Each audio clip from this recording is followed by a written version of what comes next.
Hello दोस्तों, कैसे हैं आप? ठीक है, आशा करता हूँ आप अच्छे ही होंगे। दोस्तों, बहुत दिन से सोच रहा था कि ग्रामर पर भी एक वीडियो लाया जाए, तो आज एक टॉपिक उठाते हैं और बड़ा इंटरेस्टिंग टॉपिक है। आशा करते हैं कि आप इसको अच्छे से पढ़ेंगे और देखेंगे भी। जो हमारा टॉपिक है वो है how to translate a long sentence. ये हमारा टॉपिक है how to translate a long sentence, मतलब एक बड़े वाक्य को हम उनका कैसे ट्रांसलेशन करते हैं, कैसे हम उसका अनुवाद करते हैं। तो मित्रों, अगर मैं बात करूं कि देखिए, सभी ट्रांसलेशन के अलग अलग टेक्निक होते हैं, अलग अलग तरीका है, लोग अपने अनुसार बताते हैं। मैं आपको बताने का प्रयास करता हूँ कि हम ट्रांसलेशन बनाते कैसे हैं। ठीक है, तो सबसे पहले अगर हम एक सेंटेंस की बात करें, छोटे से सेंटेंस की, तो देखो सेंटेंस में आपने लोगों को पढ़ाते हुए देखा होगा कि सब्जेक्ट है, वर्ब है और ऑब्जेक्ट है। ठीक है, मतलब किसी भी सेंटेंस में ये तीन चीजें होती हैं। एक क्या होता है, एक सब्जेक्ट होता है, एक क्या होता है, वर्ब होता है, एक क्या होता है, ऑब्जेक्ट होता है। लेकिन मैं आपको जिस लेवल पर, मतलब जिस बेसिक से और जिस लेवल पर ले जाना चाहता हूं, वो मेरा टारगेट ये नहीं है, बल्कि मेरा टारगेट ये है कि चलिए हम सबसे पहले जानते हैं कि हम बना क्या रहे हैं। भाई हम हिंदी से ट्रांसलेट कर रहे हैं इंग्लिश में, तो हमें इंग्लिश के बारे में पहले कुछ जानकारी होनी चाहिए। देखिए, इंग्लिश क्या है अपने आप में, भाई ये एक लैंग्वेज है। ठीक है, एक अपने आप में क्या है, लैंग्वेज है। और जो लैंग्वेज है वो बनता किससे है, तो लेटर से। भाई किसी भी भाषा की जो सबसे छोटी इकाई होती है, सबसे स्मॉलेस्ट यूनिट जो है, वो क्या है, हमारा लेटर है। तो इसमें क्या है कि हम कहते हैं एक से अधिक जब लेटर होते हैं तो वो हमारा कहलाता है वर्ड। क्या कहलाता है, वर्ड कहलाता है। और अगर एक से अधिक हमारे पास वर्ड्स होते हैं तो वो कहलाता है फ्रेज।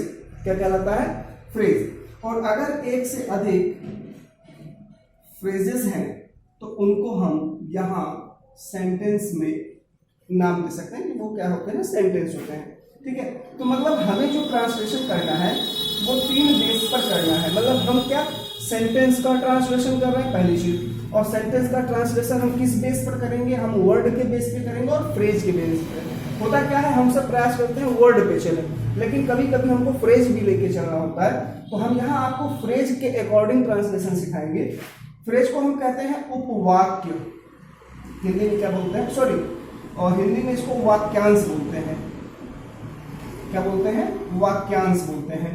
वाक्यांश का अगर हम संविच्छेद करें तो वाक्य का अंश, मतलब हम कह सकते हैं कि किसी वाक्य का एक अंश हो, टुकड़ा हो, उसे हम फ्रेज कहते हैं। जैसे भाई हमने कहा इन द मार्केट, बाजार में, तो भाई इन द मार्केट तीन शब्द है और तीनों को मिला करके एक क्या बन गया, फ्रेज बन गया। ठीक है, ये तीनों मिल करके एक सेंस दे रहे हैं, बट एक कंप्लीट मीनिंग इनकी नहीं है, मतलब कोई सेंटेंस नहीं बना रहे हैं, बस इनका एक अपना सेंस है। तो इसको हम क्या बोलते हैं, फ्रेज कहते हैं। या हम जैसे कहते हैं ऑन द रोड, सड़क पर, तो ये क्या है, एक फ्रेज है। ठीक है, तो हमेशा ट्रांसलेशन जो हमें करना चाहिए वो किस बेस पे करना चाहिए, वो हमें फ्रेज के बेस पे करना चाहिए। और या फिर हम किस पे करते हैं, वर्ड के बेस पे करते हैं। तो दो चीजें हमारे लिए इंपॉर्टेंट हुई, एक फ्रेज और एक वर्ड।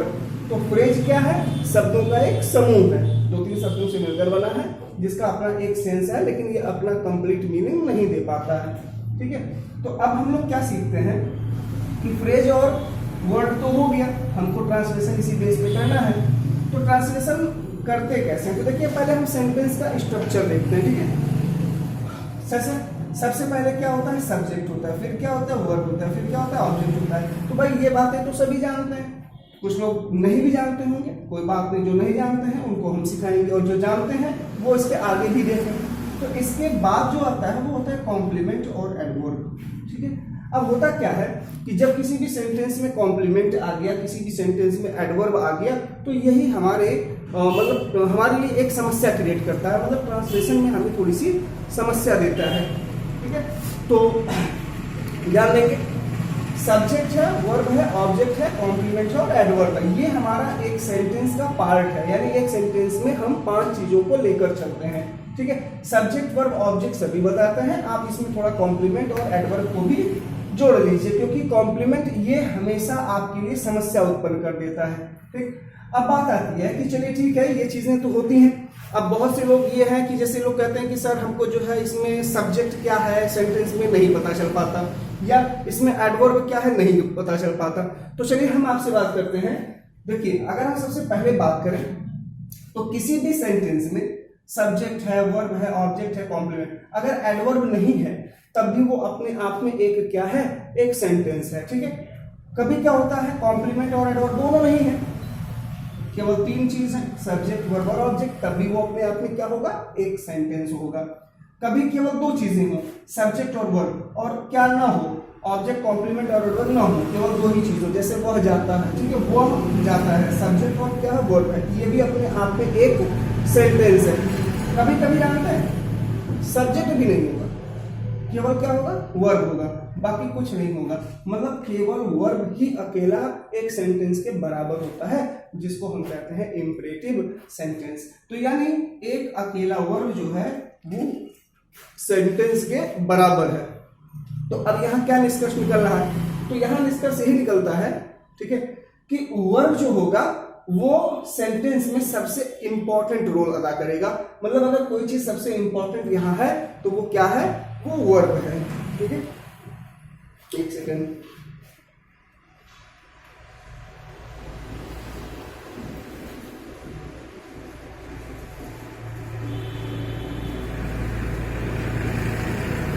ठीक है, तो इसको हम हटा देते हैं। चलिए,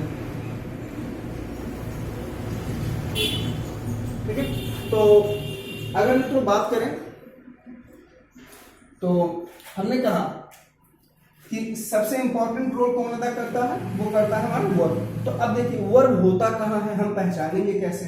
अब जैसे मान लीजिए ये आपका एक हिंदी का वाक्य लिखा है, तो हिंदी के वाक्य में आप अंत में जाओ, कहाँ, जहां पूर्ण विराम लगा होता है, वहां जब आप जाते हैं तो यहाँ आपको मिलता है एक शब्द। क्या मिलता है, एक शब्द भी मिल सकता है, या आपको क्या मिल सकता है, एक फ्रेज मिलता है। ठीक है, तो फ्रेज आपको पता ही है कि मतलब 2-3 शब्दों का एक समूह होगा, और या फिर क्या हो सकता है, एक वर्ड हो सकता है। ठीक है, तो इस वर्ड से 2 बातें स्पष्ट होती हैं। पहली चीज, ये अंत में होगा, कहां होगा, अंत में होगा। ठीक, और दूसरा,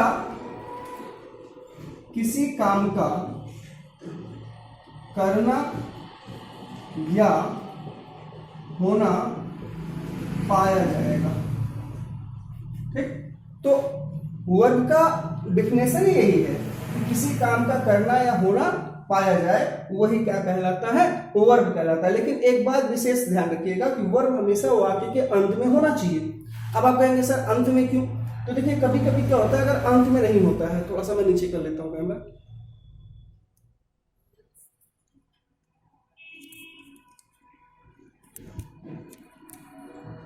जी, तो कभी कभी क्या होता है कि अंत में जो है न होकर के बीच में आ जाता है। अब जैसे देखिए बीच में कैसे आता है, जैसे मान लीजिए हमने कहा कि वह अपने भाई से मिलने के लिए अस्पताल गया था। ठीक है, ये एक सेंटेंस दिया कि वह अपने भाई से मिलने के लिए अस्पताल गया था। अब यहाँ देखिए एक तो हमारा आ गया मिलने के लिए और एक आ गया गया था। अब यहाँ ये 2 चीजें लग रही हैं कि ये वर्ब है, लेकिन एक बात ध्यान दीजिएगा, ये जो आपका बीच में लिखा है जैसे लग रहा है मिलने के लिए, मतलब ये एज ए वर्ब, लेकिन रियल में वर्ब ये नहीं है। ये या तो नाउन है, या ये एडजेक्टिव हो सकता है, या ये एडवर्ब हो सकता है। ठीक है, तो इसको हम क्या कहेंगे, ये वर्ब नहीं है। वर्ब हमेशा सेंटेंस का वही माना जाएगा जो हिंदी वाक्य के अंत में हो। तो जैसे देखिए ये अंत में है, तो ये हमारा क्या है, वर्ब है। ठीक, तो आप सबसे पहले क्या पहचान करेंगे, आप सबसे पहले पहचान करेंगे वर्ब कहाँ है। तो वर्ब हमेशा कहाँ होगा, हिंदी में, हिंदी वाक्य के अंत में होगा। दूसरी क्या चीज देखेंगे, दूसरा देखेंगे कि उससे किसी काम का करना या होना पाया जाएगा। ठीक, तो आपको शब्द हो या फ्रेज हो वो आपको वर्ब के रूप में मिल गया। चलिए अब आपको वर्ब मिल गया, तो तो अब आप क्या करेंगे, अब आप वर्ब से, ठीक है, एक प्रश्न पूछेंगे कौन से, और जो उत्तर होगा वो क्या कहलाएगा, वो कहलाएगा सब्जेक्ट। ठीक है, जैसे अगर आप किसी वर्ब से प्रश्न पूछते हैं कौन, तो कुछ उसका उत्तर मिलता है, जो उत्तर मिलता है उसी को हम क्या नाम देते हैं, वो वाक्य का क्या है, सब्जेक्ट है। फिर इसी वर्ब से एक प्रश्न पूछते हैं क्या से, तो जो उत्तर होता है वो कहलाता है ऑब्जेक्ट। क्या कहलाता है, ऑब्जेक्ट कहलाता है। ठीक, और फिर इसी से एक प्रश्न पूछते हैं कैसे से, और जो उत्तर होता है वो क्या कहलाता है, वो एडवर्ब कहलाता है। जो बच गया वो कॉम्प्लीमेंट। क्यों, क्योंकि हमने कहा था सब्जेक्ट है, वर्ब है, ऑब्जेक्ट है, कॉम्प्लीमेंट है और क्या है, एडवर्ब है। ठीक, तो इसमें सबसे पहले आपने क्या ढूंढा, वर्ब ढूंढा। कहाँ मिलेगा, हिंदी वाक्य के अंत में। जब आपने उससे पूछा प्रश्न कौन से, तो जो उत्तर मिला वो क्या हुआ, सब्जेक्ट। फिर क्या से पूछा तो क्या मिल गया, ऑब्जेक्ट। कैसे से पूछा तो क्या मिला, एडवर्ब। जो बच गया वो लास्ट में क्या कहलाएगा, कॉम्प्लीमेंट कहलाएगा। ठीक, तो मैंने कहा इसी कॉम्प्लीमेंट पे आपको विशेष ध्यान देना है। ठीक है, अब इसमें ट्रांसलेशन देखिए करना बहुत आसान है, अगर आपको मीनिंग पता है। ठीक है, तो आप ऐसे किसी भी सेंटेंस के पार्ट को पहचान करके आप बड़े आसानी से ट्रांसलेशन कर सकते हैं। बस आपको आवश्यकता किसकी है, मीनिंग की। ठीक है, तो इसमें जैसे हम एक सेंटेंस से चलते हैं, एक सेंटेंस लेते हैं, जिसे मान लीजिए कह दें कि एक नगर में एक व्यापारी एक दुकान पर कुछ अनाज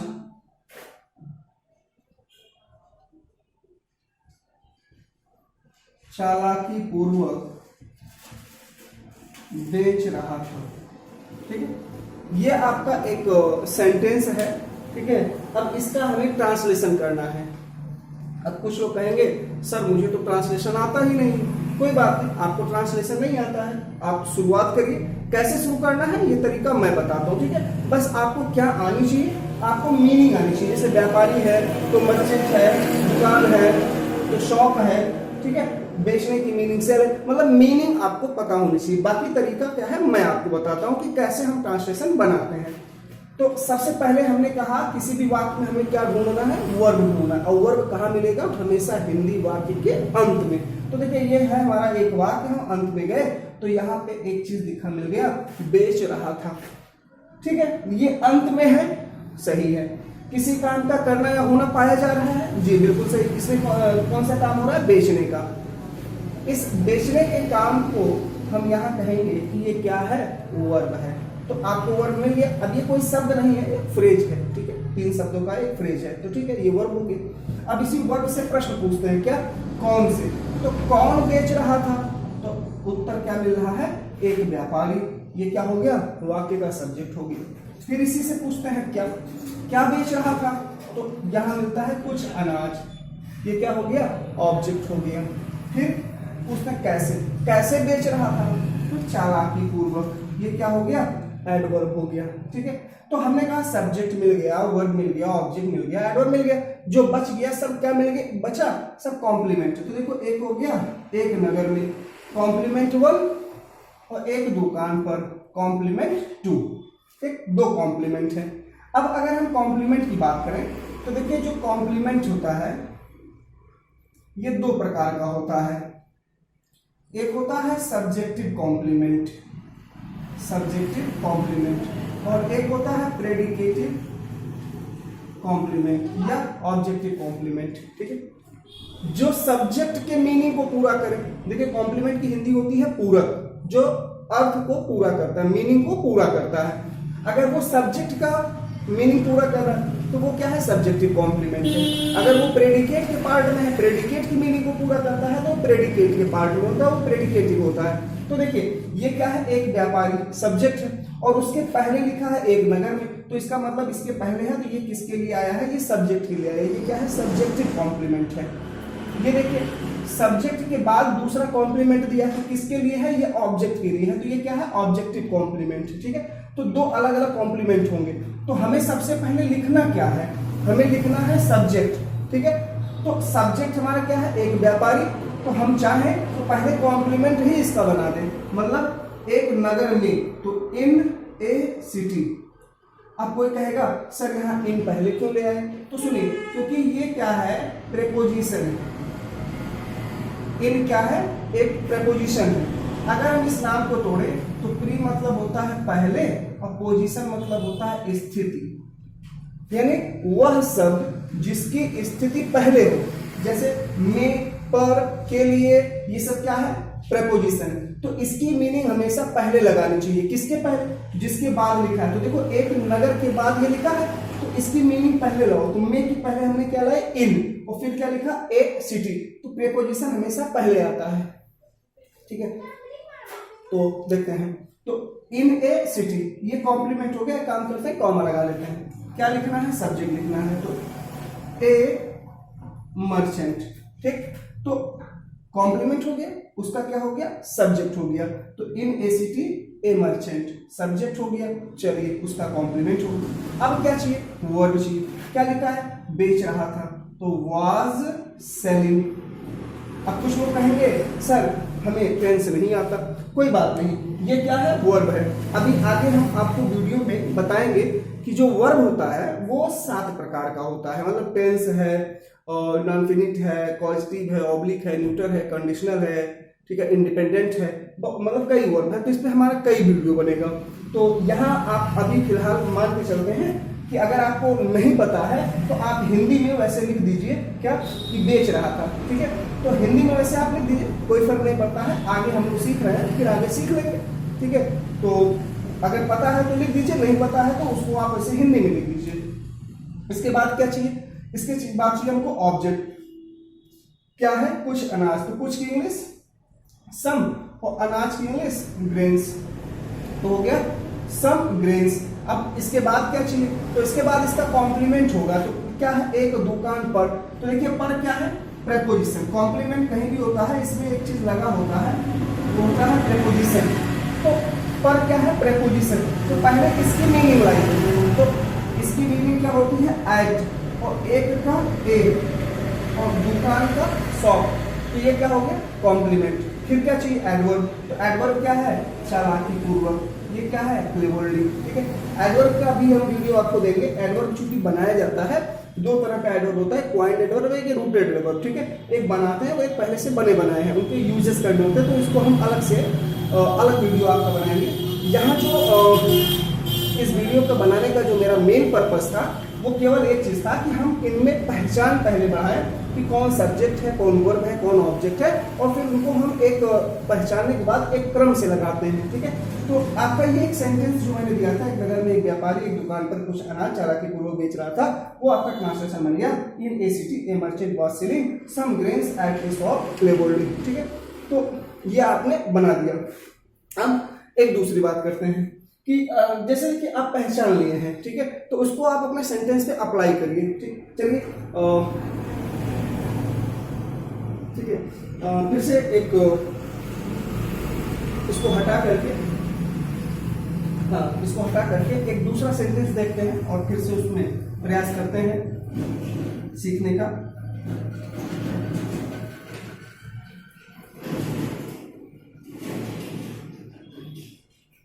ठीक है, तो आइए एक दूसरा सेंटेंस लेते हैं कि एक सड़क के किनारे एक अध्यापक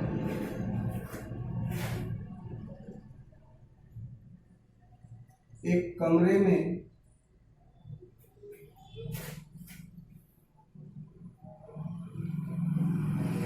शांतिपूर्वक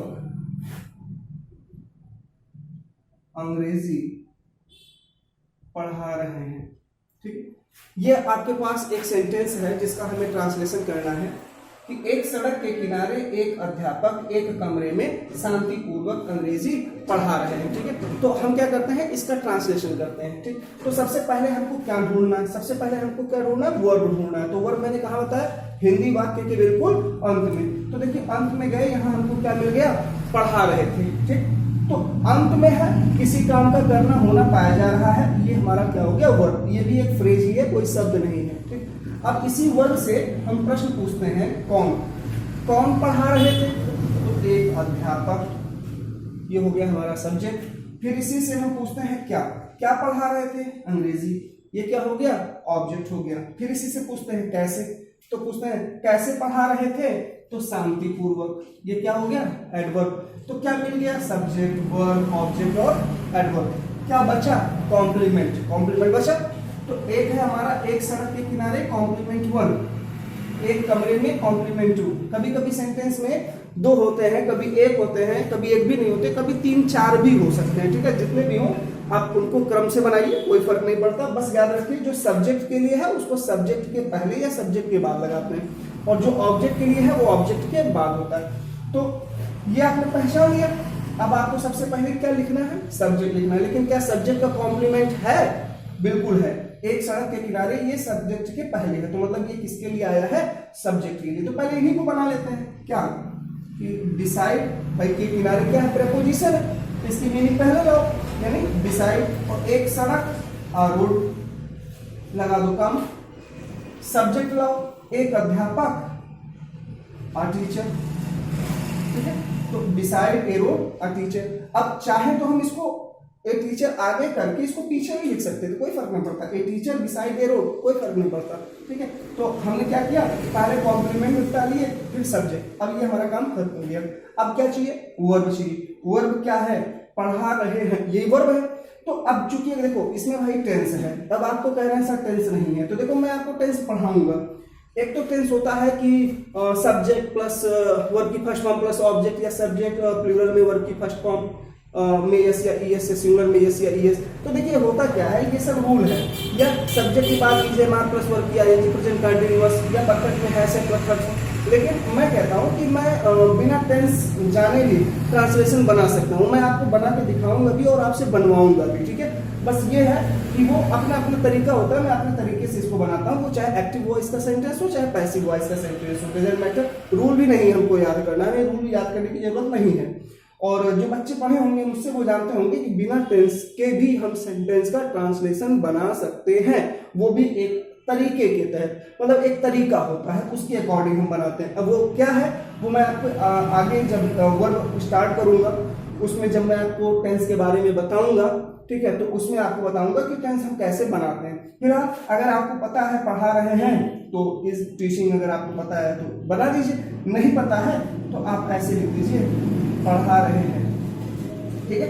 हिंदी में लिख दीजिए, अरे भैया अभी सीख रहे हैं, हिंदी में ही सही, आगे सीख लेंगे तो इसको भी हम इंग्लिश में कर लेंगे, ठीक है। तो अभी मैं हिंदी में लिख लिया, ठीक। अब इसको क्या चाहिए, ऑब्जेक्ट चाहिए। तो ऑब्जेक्ट क्या है, इंग्लिश, तो हमने रख दिया इंग्लिश, ठीक।